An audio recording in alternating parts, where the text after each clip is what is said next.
if you think of that young person coming into an institution, not being in an institution before, usually fairly fearful, and they start to plan with that young person, with the people in their lives. If you look at it, if you look at this young person, unlike us as adults, but if you look at this young person, they have their family, they have their peers, they have recreation, they have school, they have maybe mental health resources, they have hopefully people advocating for them. They have probation officers, they have people in the courts, they have their lawyer. So all these people play a role in this child's life. And if everybody is working separately or at odds with each other, no plan can be created and no plan can come to fruition in a really healthy, a really good way. So it's important that we reinforce that the case manager bring all these people together to have the conversation with the young person. And that's usually how plan of care is developed, is in that kind of context. And then at discharge, people are very clear what the young person needs when they leave the institution. So usually referrals or resources are put in place, if possible, before they can actually leave the institution.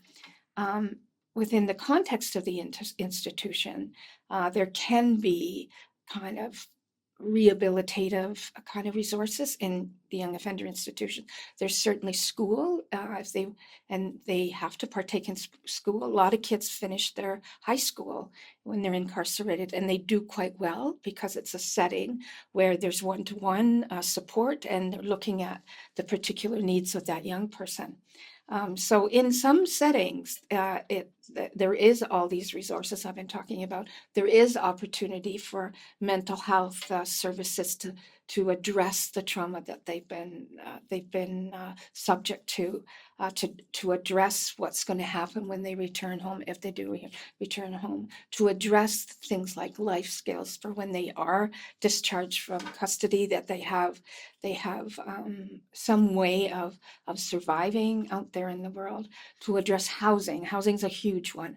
Address housing. Where's that young person going to go when they leave? If they're not at home, where they're going to go? All of those different pieces in the young person's life have to be addressed before they leave.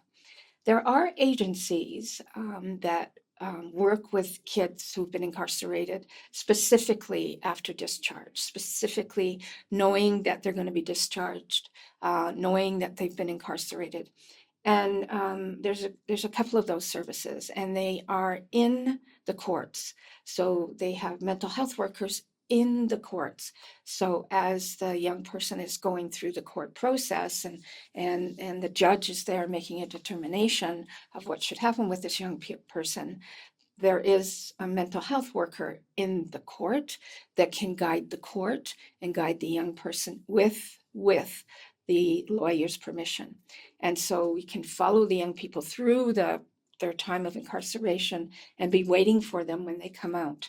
And they in fact do provide a range of services. So if there's pretty serious mental health issues or really serious addiction issues, they might be put in a crisis or a residential setting. They might be put in outpatient, but they go to school in that setting. They might have day treatment. They might have just outpatient. They might have family care. The family's always involved. So that's what young people can, if the resources are available, can in fact transition to once they leave the institution. There's special, there is in Ontario, across Canada, most professionals are trained in trauma-informed practice and anti-oppressive practice, and youth-centered practice. That's what I teach, obviously, in the university, and we see it right across Canada. Now that's a requirement that people be trauma informed in terms of their practice with young people, particularly those who've been traumatized. So we have in-court supports for assessment in particular and case planning, and then we have follow-up at discharge, which provides probably more intrusive kinds of clinical or therapeutic involvement. There's one one project that's in a number of places. It's called SNAP, and that's Stop Now and Plan. So that's to teach young people to manage their emotions, because usually that's where they're the most liable, is managing their emotions. An adolescent is just learning how to manage their emotions, and they erupt very quickly and usually in anger.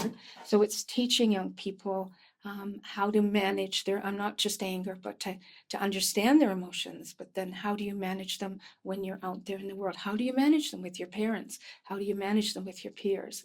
And so there's very specific programs called SNAP that we're seeing well, across Ontario for sure. In a and also there's trauma specific counseling, like I've said, and what we see now, which we didn't see before, is the governments now are identifying how high risk these kids are, and how complex their issues are, or how complex their circumstances are. And so we're not just looking at the problem any longer. We're providing individualized service, and the length of the service, because it's individualized to that child, can be as long as the child needs it, or the child can leave and then be in trouble outside again and then come back.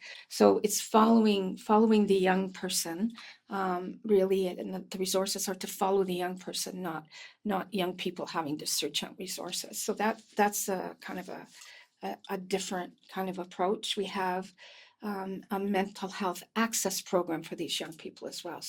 So mental health resources available and accessible to these young people, because they're not going to go to a hospital. They're not going to go to a clinic. They need services that are where they're at. So there's drop-in centers, or there's people on the street working with these young people. And the whole goal of this, of course, is to reduce their re-involvement in the system. So we have individualized plans that are based on mental health and trauma, but also based on skill development.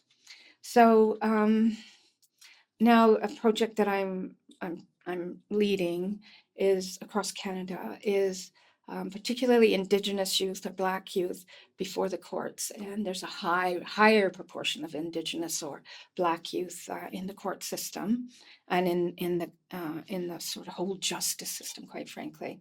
So we're across Canada, and we've identified different sites, 6 different sites across Canada, and we've brought together teams in each of those sites that we minimally support, and they're developing plans. The young people and the service providers in that area are developing plans, one, to keep kids out of court, but two, when they're in there, how do we get them out quickly?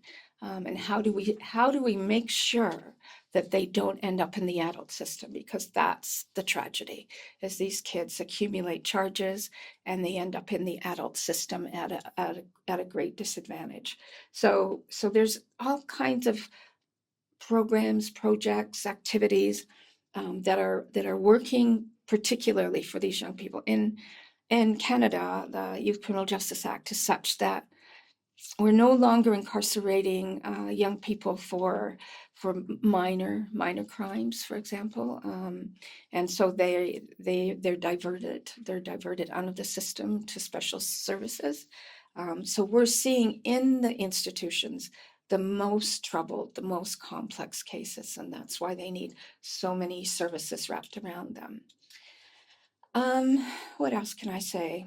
So some of the protocols, if you want to look at it, I've been talking about it. It's integrating all the services that a young person is working with as they're going through the system or leaving the system. And we have also standardized intake assessments, which really target trauma, because we know that, well, I said this earlier, 80% of all kids in the system who are incarcerated come from families where there's been violence. So I'll just reiterate before I finish that the 3 things that are important to consider, for lawyers to consider, for social workers to consider, for psychologists to consider, for judges to consider, is the 3 pieces. Safety: is the child safe? How do you make that child safe? Are they connected? Are they connected with people who are important to them? Not just their lawyer, but other people, like family, for example. How do you reintegrate family? And then self-mastery. How do you teach them skills in a way that they are going to embrace them, they're going to learn from them, and they're going to move forward as a young adult into, for example, employment or relationships or education?